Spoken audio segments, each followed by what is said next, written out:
Hello guys, welcome back. आप सभी का विजन क्लासेस में बहुत बहुत स्वागत है। आज हम कक्षा आठ के बच्चों के लिए एक नया टॉपिक पौधे और जंतुओं का संरक्षण, इस चैप्टर को समझने वाले हैं। पौधे हमारे लिए क्यों जरूरी हैं, जंतु हमारे लिए कैसे आवश्यक हैं, तो और पौधे और जंतुओं का हम कैसे उनको सुरक्षित रख सकते हैं, उनका संरक्षण कर सकते हैं। आप देख रहे होंगे विभिन्न प्रकार के जो पौधे हैं, जो वनस्पतियां हैं, वो आजकल नहीं मिल पाती हैं। जो हमारे जंतु हैं, जो विभिन्न प्रकार के जंतु पहले देखने को मिलते थे, वो अब नहीं मिल पाते हैं देखने को, तो वो विलुप्त हो जा रहे हैं। तो उनको हम कैसे सुरक्षित रख सकते हैं, उनका संरक्षण किस प्रकार से कर सकते हैं, आज हम ये सब पढ़ेंगे।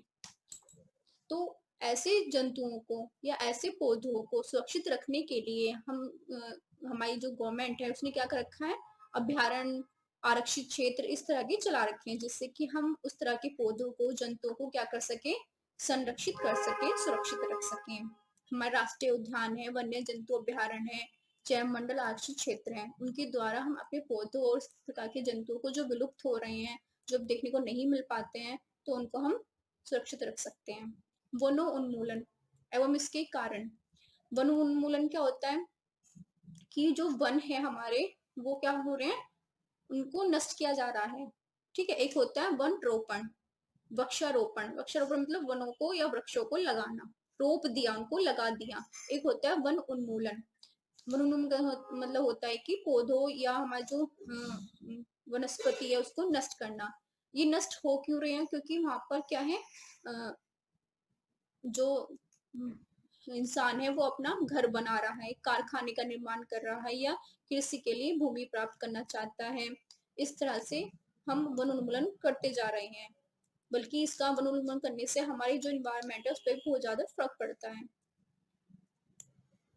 ठीक है। वन उन्मूलन के कारण दावानल या भीषण सूखा भी पड़ जाता है, और जो जल स्तर है, जल चक्र है, उसमें भी बहुत ज्यादा परिवर्तन होता जा रहा है।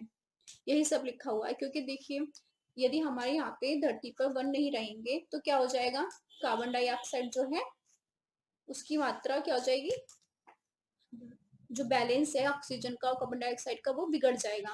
क्योंकि पौधे क्या करते हैं, फोटोसिंथेसिस की क्रिया करते हैं। उसमें क्या करते हैं कि कार्बन डाइऑक्साइड लेते हैं और ऑक्सीजन छोड़ते हैं, जो हमारे लिए आवश्यक है। लेकिन जब पेड़ पौधे ही नहीं रहेंगे, जो ऑक्सीजन देते हैं वो ही नहीं रहेंगे, तो हम किस तरह से ऑक्सीजन ग्रहण करेंगे, तो वो हमारे लिए बहुत मुश्किल हो जाएगी। ऑक्सीजन की मात्रा घट जाएगी वनोन्मूलन के द्वारा।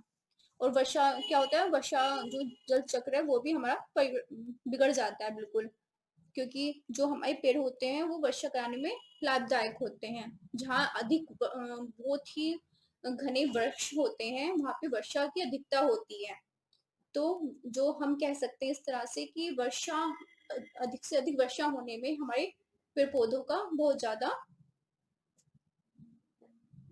उनका साथ होता है, उनका हाथ होता है इसमें, कि बहुत अधिक वर्षा जो होती है, जिस स्थान पर बहुत सारे वन एक साथ इकट्ठे होंगे, मतलब वन लगा रखे होंगे, वहां पे अधिक वर्षा होती है। आप देख लेते हैं कि हमारा जो पश्चिमी इलाका है, भारत का जो पश्चिमी इलाका है, उत्तर पश्चिमी इलाका, वहां पे अधिक वर्षा होती है। और जबकि जो जो पूर्वी इलाका है वहां अधिक वर्षा होती है। जो पश्चिमी इलाका है वो मरुस्थलीय इलाका है, क्योंकि वहां पे वृक्ष कम है, वहां पे मरुस्थलीय इलाका है, वहां पे वर्षा भी कम होती है, पूर्वी इलाके में अधिक होती है।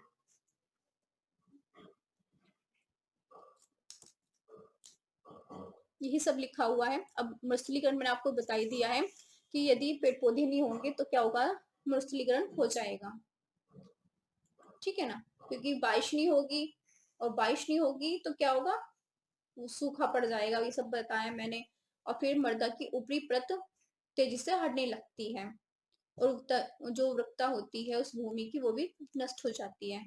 धीरे धीरे उग्र भूमि मरुस्थल में परिवर्तित हो जाती है, जिसे ही मरुस्थलीकरण कहते हैं। इसको आप उत्तरी पश्चिमी इलाके में देख सकते हैं, पश्चिमी इलाके में, भारत जो भारत का नक्शा उसमें पश्चिमी इलाके में आप देख सकते हैं मरुस्थलीकरण को। वन और वन्य प्राणियों का संरक्षण। जो इस तरह के हमारे वन हैं या हमारे वन्य जीव हैं, जो अब नहीं है, या वो खत्म होते जा रहे हैं, लुप्त होते जा रहे हैं, तो हम उनका संरक्षण या उनको सुरक्षित कैसे कर सकते हैं, यही सब बताया गया है। तो ये जो बनाए गए हैं वन्य जीव अभ्यारण्य, राष्ट्रीय उद्यान, जैव मंडल आरक्षित क्षेत्र, ये इन्हीं प्रकार के वन और वन्य प्राणियों के लिए बनाए गए हैं।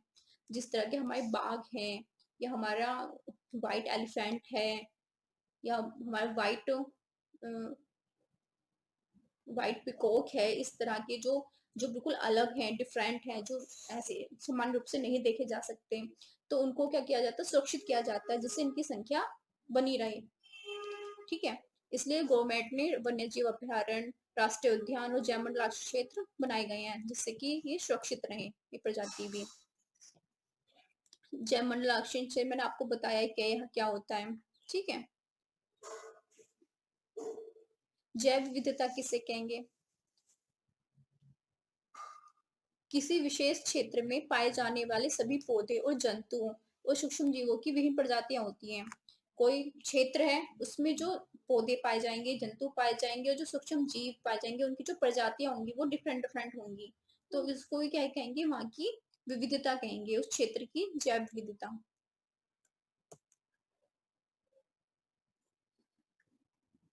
पेड़ पौधे और जीव जंतु। देखिए, जो पेड़ पौधे और जीव जंतु है, उनका आपस में संबंध है, क्योंकि जो जीव जंतु होते हैं वो पौधों पर निर्भर रहते हैं। ठीक है, आपस में तो रहते ही हैं, क्योंकि एक जीव दूसरे जीव को खाता है, खाद्य श्रृंखला के द्वारा रहते हैं, लेकिन कहीं ना कहीं वे पेड़ पौधे पे भी आरक्षित हैं। तो जंतुओं के साथ साथ हमें जो ऐसी वनस्पतियां जो विलुप्त हो रही हैं, जो मानव के लिए जरूरी है, आवश्यक है, तो उनका भी संरक्षण करना उतना ही आवश्यक है जितना कि हम जीव जंतुओं का संरक्षण कर रहे हैं। तो यहाँ पे एक चीज आई है, वनस्पति जात या जीव जंतु या प्राणी जात किसे कहेंगे? तो किसी क्षेत्र विशेष में पाए जाने वाली वहां के पेड़ पौधों को तो कहेंगे वनस्पति जात, और जो जीव जंतु होंगे उस क्षेत्र के, जो विशेष जीव जंतु होंगे, उनको कहेंगे हम प्राणी जात कहलाते हैं। ठीक है, जैसे हमारा कंगारू है।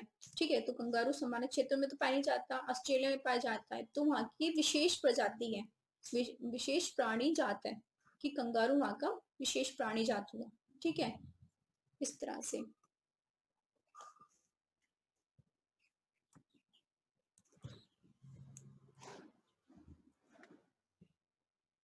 विशेष क्षेत्र प्रजाति, हाँ जी।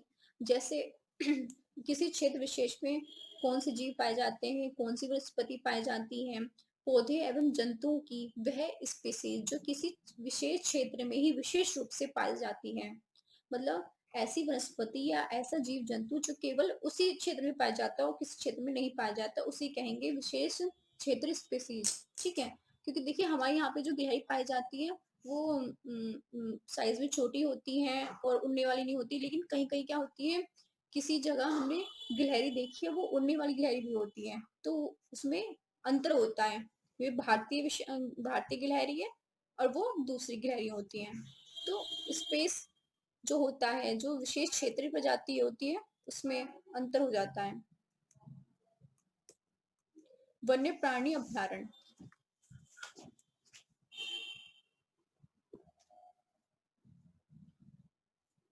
आरक्षित वनों की तरह ही कुछ ऐसे क्षेत्र होते हैं जहां वन्य प्राणी यानी जंतु सुरक्षित और संरक्षित रहते हैं। ठीक है, उन्हें हम कहेंगे वन्य प्राणी अभ्यारण्य।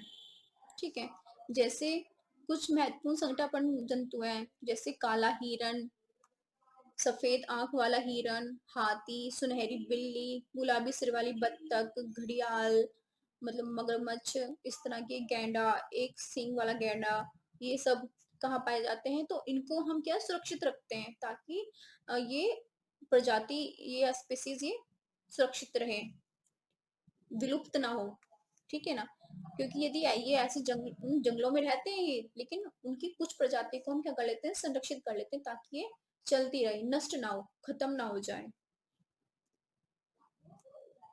राष्ट्रीय उद्यान क्या होता है? देखिए, सतपुड़ा राष्ट्रीय उद्यान है, और भी राष्ट्रीय उद्यान हो सकते हैं। राष्ट्रीय उद्यान क्या होता है?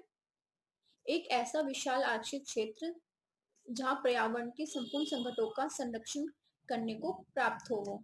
यह वनस्पति जात, प्राणी जात और दृश्य भूमि तथा ऐतिहासिक वस्तुओं का संरक्षण करते हैं। उसमें वनस्पति पाई जाती है, हमारे जो जीव जंतु होते हैं, प्राणी जात वो भी होते हैं, और दृश्य भूमि या ऐतिहासिक वस्तुओं का भी संरक्षण किया जाता है। वहाँ की जो आसपास की ऐतिहासिक वस्तुएं होंगी उनका भी साथ में संरक्षण किया जाता है राष्ट्रीय उद्यान में।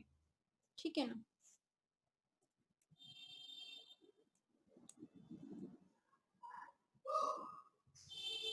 देखिए उसमें बताया हुआ है कि जो जंतु और मनुष्य की जो कलाकृति है वह भी रखी गई है कि शिकार किस तरह से करते थे, या नृत्य या वाद्य यंत्र को बजाते हुए दिखाया गया है मनुष्य को। आदिवासी जंगल में रहते थे तो उस तरह का भी उसमें रखा जाता है। राष्ट्रीय उद्यान में ये सब चीज भी रखी जाती है। प्रोजेक्ट टाइगर, टाइगर को सेव करने के लिए प्रोजेक्ट टाइगर चलाया गया। बाघ परियोजना, हमारे जितने भी बाघ हैं उनको संरक्षित करने के लिए, उनको सुरक्षित करने के लिए, ताकि बाघों की संख्या कम ना हो, वो प्रजाति विलुप्त ना हो जाए, इसलिए उनको संरक्षित किया जाता है। बाघ, जंगली भैंस, नील गाय, बारहसिंगा, ये हमारी क्या है, इनका इनको संरक्षित करने की आवश्यकता इसलिए होती है क्योंकि इनका शिकार बड़े आराम से हो जाता है। तो उनकी प्रजाति विलुप्त ना हो, उनकी प्रजाति चलती रहे, क्योंकि आवश्यक है ये खाद्य श्रृंखला में भी और वैसे हमारे लिए भी, इसलिए हम इनको संरक्षित करते हैं, सुरक्षित रखते हैं इनको।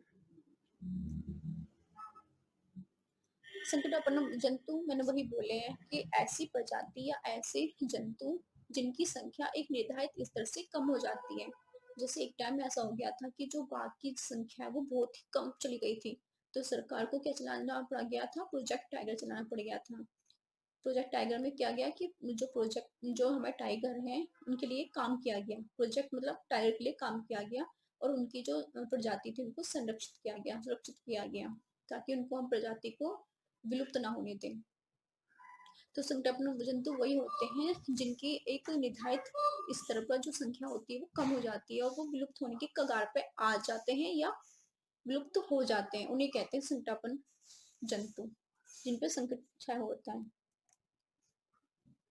ठीक है, जैसे हमारे सांप, मेंढक, छिपकली, चमगादड़, उल्लू।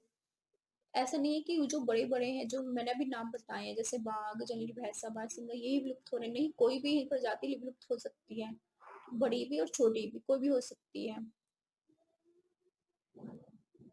पाई तंत्र किसे कहेंगे? पाई तंत्र सिंपल है, उसमें जैविक और अजैविक घटक दोनों आ जाते हैं, जैसे हमारी जलवायु, भूमि, नदी, डेल्टा, जीव जंतु इत्यादि सभी सब मिलके आपस में सब मिलके पाई तंत्र का निर्माण करते हैं।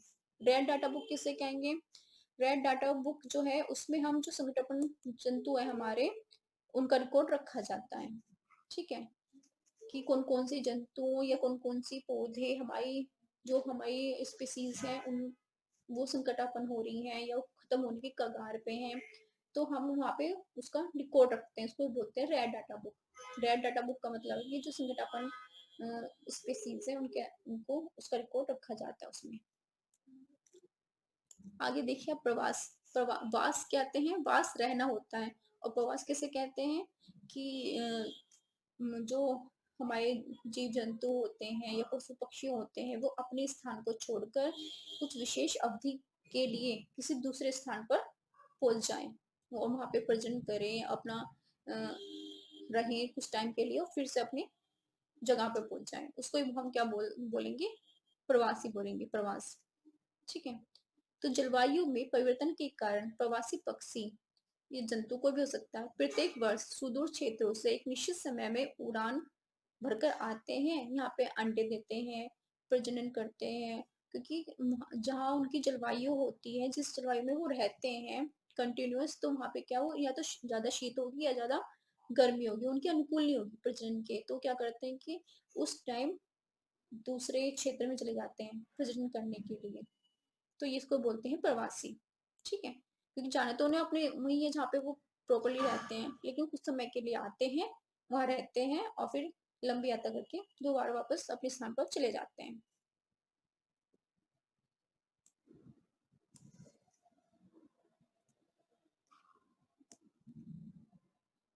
कागज का पुनः चक्रण सन पॉइंट 11 में आप देख रहे हैं, ये उसमें लिखा है कागज का पुनः चक्रण। कागज एक्चुअली किससे बनता है? लकड़ी से बनता है, सबको पता है। और यदि हम वनों उन्मूलन करते जाएंगे, मतलब वनों को उखाड़ते जाएंगे, उनको नष्ट करते जाएंगे, तो हमें कागज कहाँ से प्राप्त होगा? वही तो इसके लिए क्या जरूरी है कि हम जितने वनों का उन्मूलन कर रहे हैं, उखाड़ रहे हैं किसी न किसी वजह से, लेकिन उनका हम रोपण भी करें, वृक्षों को उतना ही लगाएं, जितना हम उनको नष्ट कर रहे हैं उतना हम उनको लगा भी दें। ठीक है ना, रोक भी दें। अब नीचे है वन पुनः वन रोपण, यानी वही जितना तुमने उन्मूलन किया है उतना वापस क्या कर दें, रोप दें, पौधों को उतना लगा दें। तो जो चक्र है वो खत्म नहीं होगा, वो खराब नहीं होगा, चलता रहेगा। ठीक है, देखिए हमने क्या क्या पढ़ा। जैव विविधता पढ़ी हमने। जैव विविधता क्या होती है? किसी विशेष क्षेत्र में रहने वाले जो जीव जंतु होंगे, जो वनस्पति होगी, तो जो स्पीसीज होंगी, उनमें क्या होगा? डिफरेंट डिफरेंट विविधता होगी, एक से तो नहीं होंगे, अलग अलग होंगे सब, उसको बोलते हैं जैव विविधता। वनोन्मूलन बताया मैंने आपको कि वनों को क्या करना? नष्ट कर देना या उखाड़ देना वनोन्मूलन कहलाता है। और वृक्षारोपण होता है रोपना, वृक्षों को लगाना। ठीक है। विलुप्त कुछ प्रजाति क्या हो रही है? विलुप्त हो रही है। संकटापन्न स्पीसीज, जिनपे संकट आया हुआ है, जो मतलब एक सीमित जितनी संख्या होनी चाहिए उतनी संख्या से कम है, तो वो क्या है? संकटापन्न स्पीसीज है, उनको किसमें रखा जाता है? रेड डाटा बुक में। ठीक है, रेड डाटा बुक भी आपको पता चल गई। प्रवासी पक्षी किसे कहेंगे? प्रवास वह परिघटना है जिसमें किसी स्पीसीज का अपने आवास से किसी अन्य आवास में हर वर्ष की विशेष अवधि में विशेषकर प्रजनन हेतु चलन होता है। ठीक है ना? क्योंकि यदि उनकी जो उनका जो वास है उसमें यदि ज्यादा शीतलता है, तो वो क्या करेंगे? प्रजनन करने के लिए दूसरे वास पर पहुंच जाएंगे। ठीक है। आज क्या पढ़ा हमने कि जो हमारे पौधे हैं, जंतु हैं, जो मतलब जो स्पीसीज हमारी नष्ट होने की कगार पे है या विलुप्त होने की कगार पे, हम उनको कैसे सुरक्षित कर पा रहे हैं, उनको कैसे संरक्षित कर पा रहे हैं, हमारी गवर्नमेंट क्या कदम उठा रही है, वन्य जीव आरक्षित क्षेत्र खुल रही है, या क्या क्या वो कदम उठा रही है, उस चीज हमने पढ़े। कि चिड़ियाघर क्या होता है, राष्ट्रीय उद्यान क्या होता है, आरक्षित क्षेत्र क्या होता है। ठीक है, ये सब हमने पढ़ा। यदि आपको हमारी वीडियो अच्छी लगी हो तो प्लीज सब्सक्राइब करें, लाइक करें। Thank you.